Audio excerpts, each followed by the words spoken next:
Shalom dan selamat hari Sabat. Pelajaran kita pada kali ini ialah penurutan. Mari kita berdoa. Maha besar Bapa di surga, urapi kami dengan roh-Mu saat ini. Terangi hati dan pikiran kami agar kami dapat mengerti akan kebenaran firman-Mu. Ampuni dosa-dosa dan kekurangan kami maupun perbuatan kami. Dalam nama Yesus kami berdoa. Amin. Mengapa kita perlu menurut perintah Tuhan?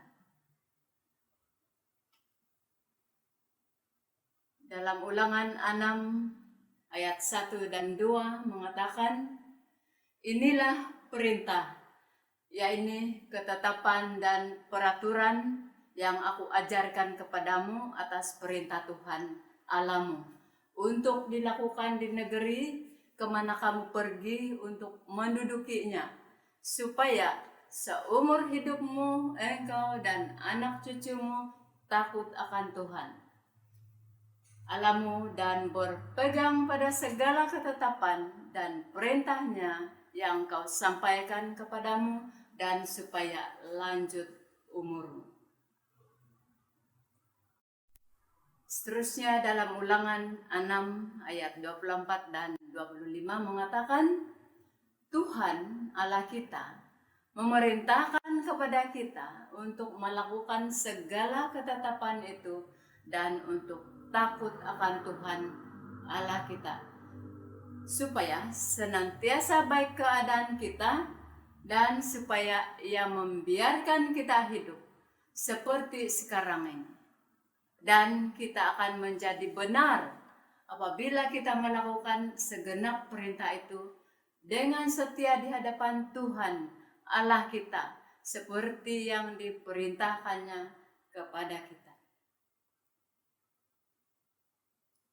Dalam kutipan Roh Nubuat manuskrip 151 tahun 1901 mengatakan mengenai hasil ketaatan.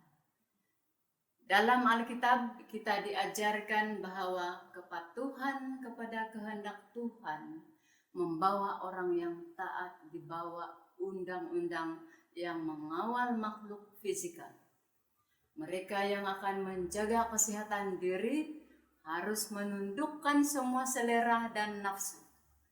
Mereka tidak boleh memikat nafsu dan nafsu makan yang kuat, karena mereka harus tetap terkawal kepada Tuhan, dan kekuatan fisikal, mental, dan moral mereka harus digunakan dengan begitu bijaksana sehingga mekanisme tubuh akan tetap berjalan dengan baik. Kesehatan, kehidupan, dan kebahagiaan adalah hasil dari ketaatan terhadap hukum-hukum fisikal yang mengatur tubuh kita. Sekiranya kehendak dan cara kita sesuai dengan kehendak dan jalan Tuhan, jika kita melakukan kehendak pencipta kita, Dia akan menjaga organisme manusia dalam keadaan baik dan mengembalikan kekuatan moral, mental, dan fisikal agar dia dapat bekerja melalui kita menuju kemuliaannya. Kekal kuasa pemulihannya terserlah dalam tubuh kita. Sekiranya kita bekerja sama dengannya dalam pekerjaan ini, kesehatan, kebahagiaan, kedamaian, dan hidup berguna adalah hasil yang pasti. Dari mana ketaatan sejati bersemi? Dalam Ulangan 6 ayat 5 dan 6 mengatakan, kasihilah Tuhan Allahmu dengan segenap hatimu, dan dengan segenap jiwamu, dan dengan segenap kekuatanmu. Apa yang kuperintahkan kepadamu pada hari ini, haruslah engkau perhatikan.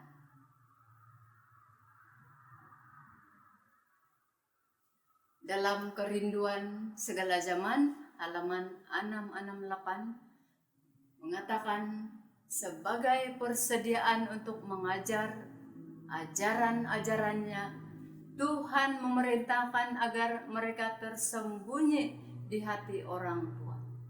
Kata-kata ini yang aku perintahkan kepadamu hari ini akan berada di dalam hatimu. Katanya, dan engkau harus mengajar mereka dengan tekun. Seperti dalam Ulangan 6 ayat 6 dan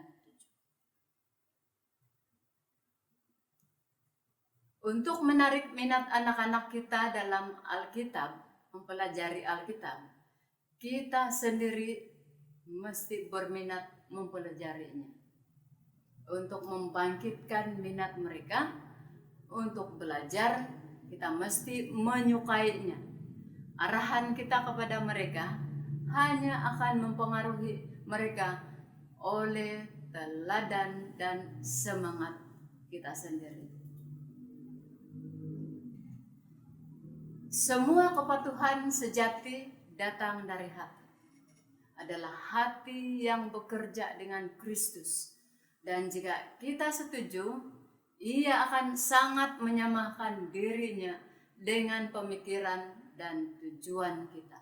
Sangat memadukan hati dan pikiran kita untuk sesuai dengan kehendaknya. Sehingga ketika menuruti Dia, kita hanyalah sedang melakukan dorongan hati kita sendiri. Ketika kita mengenal Tuhan, inilah kesempatan istimewa kita untuk mengenal Dia. Maka hidup kita akan menjadi satu kehidupan penurutan yang terus-menerus. Melalui penghargaan pada karakter Kristus, melalui perhubungan dengan Tuhan, maka dosa akan menjadi sangat dibenci oleh kita sebagai manusia.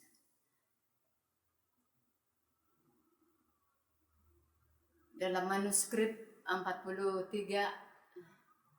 tahun 1907 juga mengatakan, ketika kita membawa hidup kita untuk mematuhi sepenuhnya hukum Tuhan, menganggap Tuhan sebagai panduan tertinggi kita, dan berpegang kepada Kristus sebagai harapan kebenaran kita, Tuhan akan bekerja untuk kita.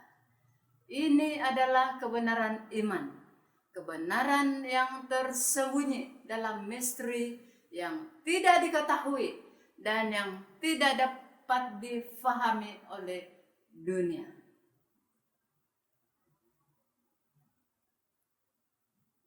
Soalan, di mana kita harus mulai mengajar penurutan dan apa kepentingannya?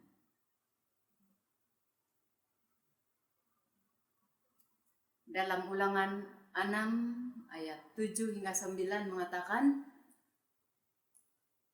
haruslah engkau mengajarkannya berulang-ulang kepada anak-anakmu dan membicarakannya apabila engkau sedang dalam perjalanan, apabila engkau berbaring, dan apabila engkau bangun. Haruslah juga engkau mengikatkannya sebagai tanda pada tanganmu, dan haruslah itu menjadi lambang di dahimu, dan haruslah engkau menuliskannya pada tiang pintu rumahmu dan pada pintu gerbangmu.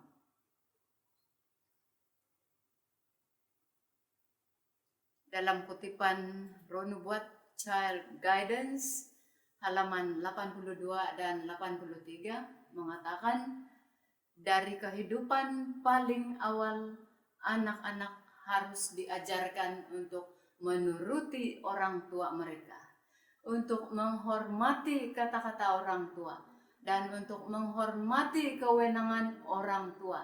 Dalam menghormati dan memberikan penurutan kepada orang tua mereka, mereka boleh mempelajari bagaimana menghormati dan menuruti Bapa Surgawi mereka.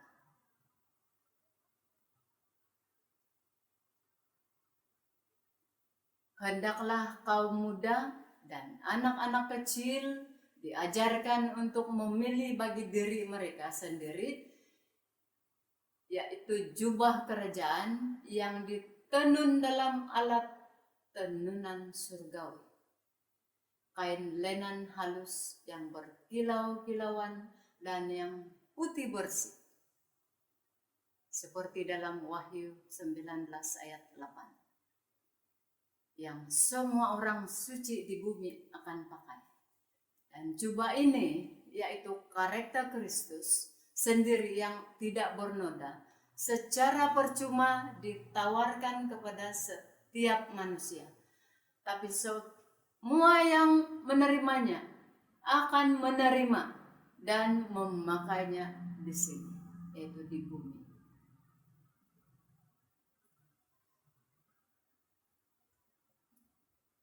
Dalam kutipan Pronubuat Child Guidance halaman 190 mengatakan, biarlah anak-anak diajarkan bahwa sementara mereka membuka pikiran mereka kepada pemikiran-pemikiran yang murni, yang pengasih, dan melakukan perbuatan-perbuatan yang mengasihi dan menolong, mereka sedang memakaikan diri mereka sendiri dengan pakaian karakter yang indah.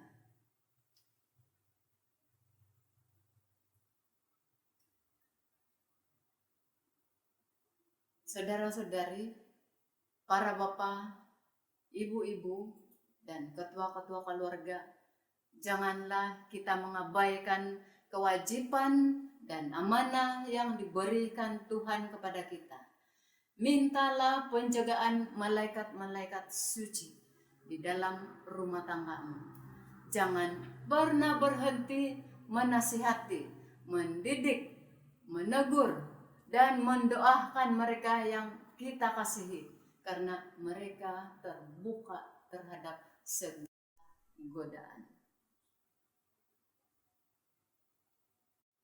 Dalam Yohanes 14 ayat 23, Yesus menjawab, jika seorang mengasihi aku, ia akan menuruti firman-Ku, dan Bapa-Ku akan mengasihi dia, dan kami akan datang kepadanya dan diam bersama-sama dengan dia.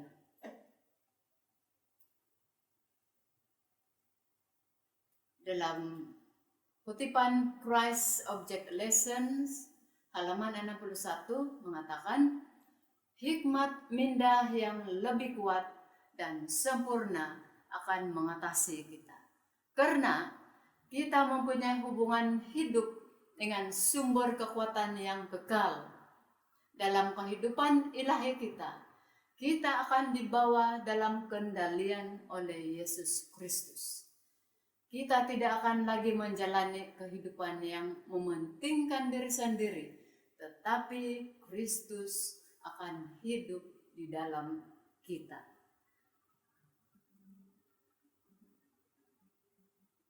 Firman Tuhan menyadari betapa pentingnya pengertian-pengertian sebagai satu pengetahuan bagi kita semua.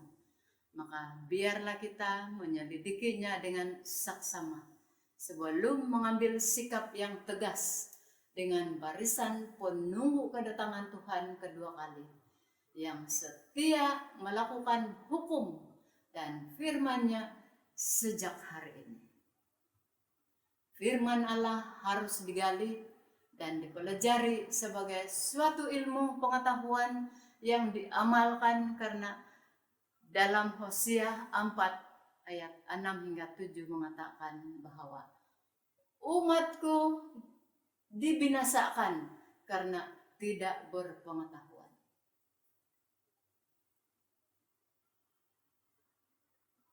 Terima kasih. Tuhan memberkati.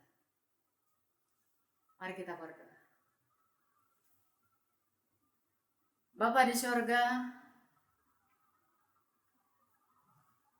terima kasih untuk waktu yang sangat istimewa ini.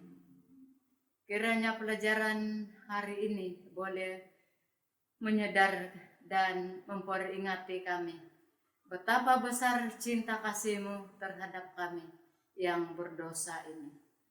Jadikan kami sebagai penurut dan pelaku-pelaku firman-Mu agar nama-Mu dimuliakan. Berikan kami kerendahan hati agar kehendak-Mu terjadi ke atas kami. Berkati kami sepanjang sabat ini. Lindungi kami dari segala kejahatan maupun sakit penyakit. Di dalam nama Yesus kami sudah berdoa dan mengucap syukur. Amin.